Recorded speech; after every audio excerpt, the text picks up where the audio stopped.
Full disclaimer, I don't think 99% of people will like this build or even be able to run it anywhere close to remotely optimally.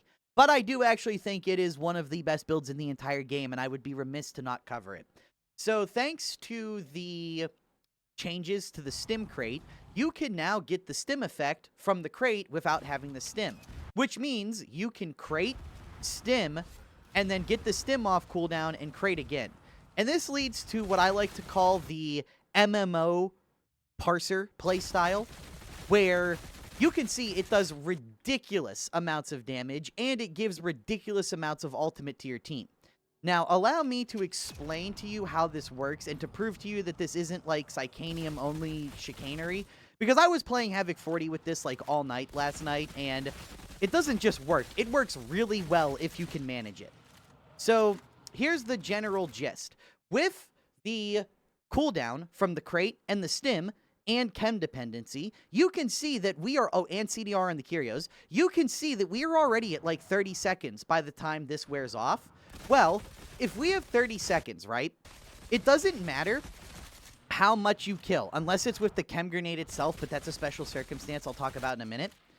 Even if you get, like, multiple kills every second, which you're not going to get this in regular gameplay, the crate will still come back before the stim.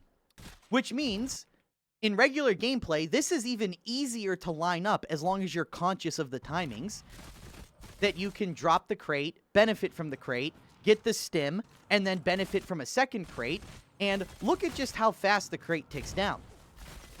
It's really ridiculous. So let me explain the build in a bit more depth here. Shiv set up like this. Pistols set up like this. Curio, curio, curio. Because every build video is someone's first time hearing it, I have to repeat myself. The reason you go max health is because on Havoc 40 with 3 max health, you can survive an extra hit to your bleed through that you otherwise couldn't. So it's like a massive increase to your effective HP. But if you don't want to run it, you can run revive speed, gunner res, etc. You really don't need stamina regen on this character. You run this talent tree, and there's a few things I'd like to point out immediately, which is why I stumbled over myself there. People who tell you to not go cooldown reduction and just use practice deployment, I think that is fair and that's pretty valid, but try to understand that is not optimal at all.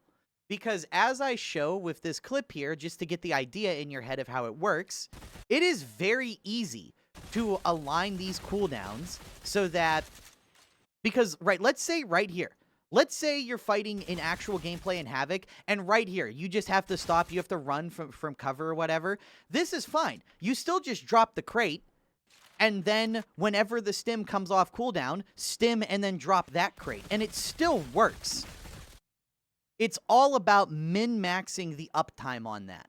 And when you do that, because you're going to be giving multiple crates to your entire team, and because that crate is giving this much cooldown regen and this much damage, you can run anything here. I prefer crit chance when I'm playing with competent teammates, but you can honestly run anything here. The most important thing is the cooldown. Now let's break down the talents. Quick and Deadly is just free damage. In Your Face is just free damage. Voice of Tertium is an absurd amount of toughness regen. You gun down 10 things in the horde and you're like back at full toughness. Speed Loader for reload. Burst of Energy, so if you ever break toughness, you have that Anarchist Invulnerability proc, and you know that you just have to play very safe and slow. Calling for a timeout. Honestly, I've settled on just running both of these, because this does save you a shitload of toughness, and this is a nice oh shit button. Chem Grenade, we do not have the points to run Blackout Grenade with Pocket Toxin. You just don't have the points to spare for it, and you don't even necessarily want that. Because I've actually found in my test recordings where I was going back and looking at how many crates I get less crates, substantially less crates, in fact, if I go Pocket Toxin, Blackout Grenade, and just try to do the practice deployment thing.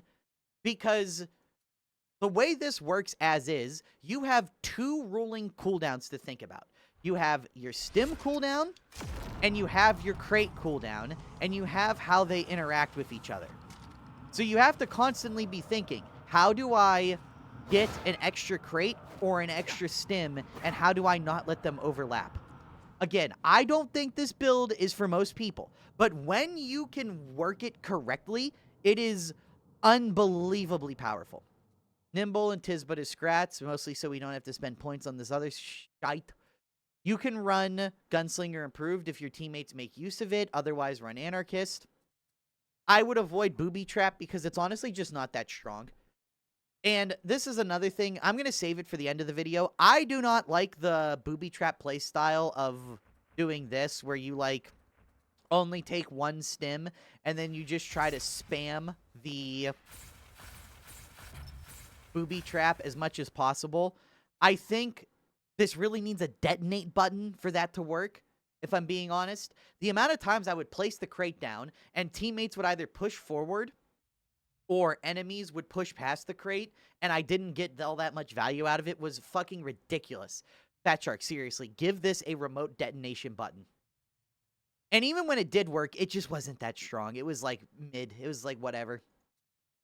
But anyways, unload for free damage, ammo jack for less reloading, pickpocket to never run out of ammo, punching above one's weight for free damage against the tankiest enemies, Hive City Brawler for even more defense, extra pouches because an extra grenade is an extra grenade pickup as well, sample collector is kind of the crux of the build, chemical dependency is non-negotiable. You need this cooldown reduction so that you can slip in an extra crate in between each stim. Generally, the way this will work out, if you play it correctly, is you will do your stim, then you will do your crate, and then with 4 stacks of chem dependency, plus the crate plus stim cooldown, you'll get the crate back about anywhere from 30 to 10 seconds before the stim.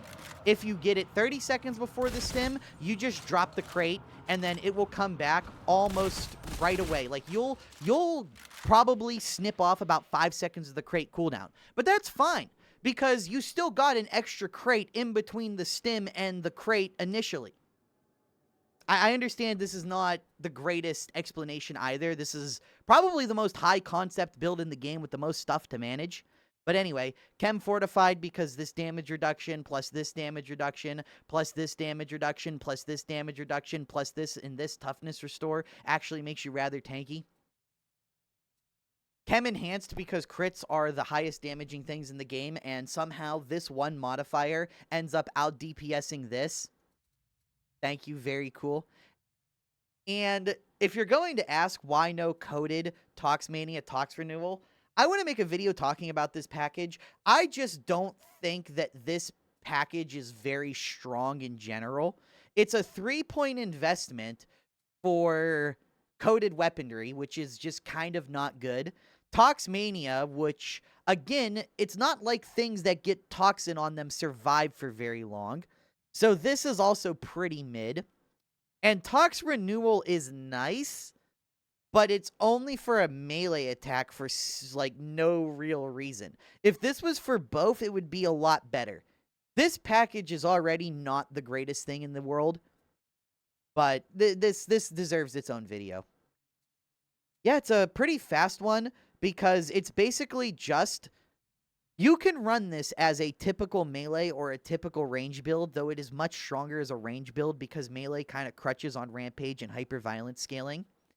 I would say give this a try. If it doesn't work out for you, the alternative is to drop chem dependency and go Vulture's Mark and just entirely rely on practice deployment. So you could do something like this, even though I would not recommend it. You could go like this. Or if you really want to be spicy, you could go like this. And now you get Pocket Toxin and you get Blackout Grenade. This is like the most common way people run this. But I think this is a huge mistake. I think it's worth it to just effectively get good with the setup that I showed before. Rid of this, take this. And there's a node that oh yeah, and then like this. I think it's just worth it to just get good with this, because the theoretical potential of this is much higher.